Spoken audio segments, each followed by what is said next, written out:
23. Why'd I like romance stories? When I had just entered puberty, I first encountered romance through a Korean drama. I still remember how I screamed when the male lead gave the female lead a hug at the moment she needed it most. I do not know why, but most of the men I have met and loved seem to hold a prejudice against this genre. They click their tongues and declare, women are dreamy creatures. Maybe they are right, but only halfway. Men and women dream just the same. It is only that men rarely share their emotions or desires.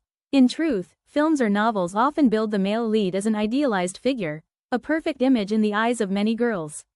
And my standards may have been raised to an unreasonable level when I once said, I will only love someone like the male lead.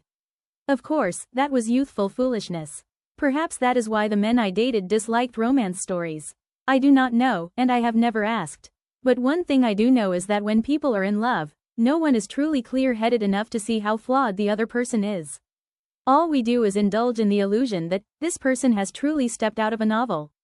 Until the haze slowly fades and the flaws begin to surface, only then do I awaken.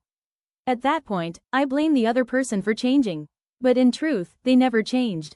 They were always who they were. It was only that, intoxicated by love, I saw nothing but their beautiful sides. Romance is a genre filled with sentiment and tenderness, easily touching my heart. That is why I still consume these spiritual comforts as a form of entertainment, a way to soothe myself. If given a choice between living in a harsh reality full of suffering and falling asleep in a dreamy world, I would ask, just once, to be immersed in that world of illusion. Even though I know very well that every drama must reach its final episode, and every book must be read to its last page, when I return to reality, my soul feels a little calmer. I have once mistreated my own emotions to meet society's expectations. So why not, just for one day, even if only one, indulge them in my own way?